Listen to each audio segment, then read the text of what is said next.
Hello friends, स्वागत है आपका हमारे यूट्यूब चैनल स्टडी फॉर मंजिल में।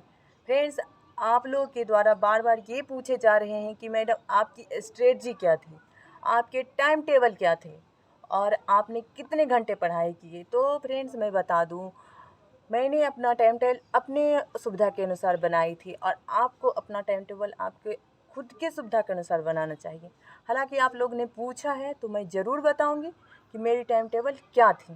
फ्रेंड्स, मेरा टाइम टेबल शायद दुनिया से सबसे अलग था, क्योंकि स्टार्टिंग में कुछ और थी और बाद में मेरा कुछ और था। जब मैं बेस बना रही थी प्री के टाइम, और फिर मेरा 16 अक्टूबर का बीपीएससी प्री भी था, तो प्री के टाइम तो मैं लाइब्रेरी ज्वाइन की हुई थी। लेकिन प्रीलिम्स एग्ज़ाम देने के बाद जब मेंस मुझे देना था, उस टाइम मैं अपनी फ्रेंड के साथ रहती थी और एक रूम में 2 लड़की रहती थी। तो उसका रूटीन कुछ अलग था, मेरा रूटीन बिल्कुल अलग था, क्योंकि वो डे में पढ़ती थी और मैं नाइट में पढ़ती थी। मैं पूरे नाइट में पढ़ती थी और दिन में सोती थी, और वो थोड़ा दिन में सो जाती थी, सॉरी रात में सो जाती थी। इसलिए क्योंकि मैं हमेशा सिंगल रूम में रही हूँ और मुझे अकेले रहने की आदत है और कंसंट्रेट होकर पढ़ने की आदत है। लाइब्रेरी में भी हमें प्रॉब्लम होती थी, लेकिन वहाँ पे तो बिल्कुल कंसंट्रेशन रहता था। और रूम पे मुझे वो जैसे जगी रहती थी तो वो भी पढ़ती थी, तो लगता था मैं उसी को देखते रह जाती थी। फिर बहुत सारी समस्याएं होती थी, जैसे कभी कभी वो चाय पीती थी, कभी वो गाना सुनती थी, कभी उसके घर के फ़ोन आया, बहुत सारे ही बजे होते थे। तो मेरा अगर मैं एक बार उठ गई तो फिर मैं बैठती नहीं हूँ, मैं बहुत लेजी टाइप की इंसान थी। तो इसलिए मैं नाइट में पढ़ती थी। जैसे मैं 8 बजे करीब खाना पीना खा ली, आधा घंटा से ऊपर घर में फ़ोन वगैरह कर ली, जो भी हुआ छत पे घूम ली, 9 बजे आई, 9 बजे आराम से मैंने बैठा पढ़ाई करने के लिए। और फिर मैं 4-5, कभी कभी 6-7 भी बजे तक कंटिन्यू पढ़ती थी और फिर मैं सो जाती थी। सो जाने के बाद 10 से 11 बजे मैं जगती थी। जगने के बाद मैं खाना पीना बनाई, खाई, फिर आधा घंटा करीब मैं आराम करती थी, फिर मैं पढ़ाई करती थी। दिन में मैं बीपीएससी मेंस के लिए आंसर राइटिंग करती थी, रात में मैं ऑब्जेक्टिव पढ़ाया करती थी। फ्रेंड्स, आप लोगों को ये होगा ना, दोनों में सामंजस्य कैसे बैठाया जा सकता है। तो फ्रेंड्स, मैं टेस्ट सीरीज वगैरह देती थी, इसलिए मैं दिन में उसे रखी थी बीपीएससी वाला को, और बिहार दरोगा वाला को रात में, क्योंकि फैक्ट को कंसंट्रेट होके ही याद किया जा सकता है, नहीं तो आपको याद नहीं होगा। इसलिए मैं रात में रखी थी। सबसे पहले मैं जीएस पे, मुझे तो पता भी नहीं था उतनी ज़्यादा क्या करना है क्या नहीं करना है। खासकर लॉकडाउन से पहले, मतलब ये जनवरी की बातें हैं। दिल्ली में तो बहुत ज़्यादा ठंडी भी होती थी, तो रज़ाई में बैठ के मैं पढ़ा करती थी। तो मैं मैक्सिमम क्वेश्चन अटैम्प्ट करती थी, क्योंकि क्वेश्चन अटैम्प्ट करने के टाइम नींद नहीं आता है, दिमाग कंसंट्रेट होता है जब अकेले में पढ़ते हैं। और फिर आधा घंटा 1 घंटा पहले मैंने लुसेंट को पढ़ लिया, नहीं तो क्राउन पब्लिक को पढ़ लिया, पब्लिकेशन वाले बुक को पढ़ लिया, क्योंकि लुसेंट में बहुत कम पढ़ती थी, मुझे याद नहीं होता था। उसके बाद मैं वही चैप्टर, सेम चैप्टर घटना चक्र से लगाती थी। घटना चक्र लगाई, बीच बीच में किसी भी यूट्यूबर का मैं टेस्ट सीरीज वगैरह भी दे दी। फिर मैं वही की, लुसेंट पढ़ी, फिर मैं दूसरा सब्जेक्ट का वो लगाई, फिर ये की। फिर मैंने पहले तो धीरे धीरे मैंने ऐसे ही करते गई। मुझे तो टारगेट था कि अप्रैल में एग्ज़ाम होने वाला है, वो तक कर लेंगे, पूरा मार्च तक लगभग आ ही चुका था, तो रिजर्वेशन भी बन गई थी आने का। फिर मैंने इसी टाइप से बहुत अच्छा से, और लास्ट टाइम जब 1 मंथ बचा था तो मैं सब कुछ स्टॉप कर दी थी और सिर्फ 4 घटना चक्र बनाने का पूरा प्लानिंग की थी, जिसमें मैंने हिस्ट्री को बना भी लिया था 1-2 बार, क्योंकि मैंने टारगेट रखा था 10 बार मैं बनाऊंगी। और मेरी फ्रेंड जो थी वो पिछले बार 17 से 17 वाला में मेरिट में छट गई थी, तो मैं डिसाइड कर ली थी इतना नंबर लाएंगे जो मुझे मेरिट से बाहर नहीं होना है। इसलिए मैंने डिसाइड किया था 170 के कम से कम नंबर लाऊंगी। 160 से तो कम आना ही नहीं चाहिए, 80 क्वेश्चन मैं सही करके आऊँगी।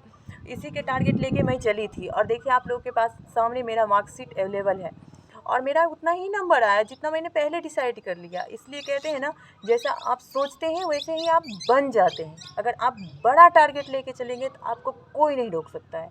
वही मेरा टारगेट बड़ा था और मैं उसी टाइप से पढ़ते रहती थी। हालांकि मैं करंट वगैरह भी पढ़ती थी, क्योंकि मुझे बीपीएससी, बिहार दरोगा के जो भी आयोग है ना, उस पर बिलीव नहीं है, जो कब क्या पूछ दे। तो मैं सारे सिलेबस के अलावा करंट भी पढ़ते रहती थी। करंट में वही मैं सुनती थी, कभी कभी पढ़ाई भी करती थी। इसी टाइप से मैं कंटिन्यू पढ़ते रहती थी, बस अपने आप को इंगेज रखती थी सारे क्वेश्चन के बीच में। ऐसा लगता था जैसे कृष्ण गोपियों के बीच में घिरे हुए रहते थे, मैं बस वैसे ही क्वेश्चन के बीच में घिरे रहना चाहती थी।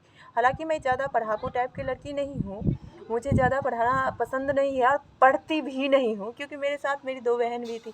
लास्ट में आ गई थी बाद में, लॉकडाउन के टाइम फरवरी करीब मेरी बहन भी मेरे साथ रहा करती थी, तो फिर तो बहुत सारा मस्तियाँ भी बहुत करती थी। लेकिन हाँ, पढ़ाई जब भी करती थी 100% देती थी।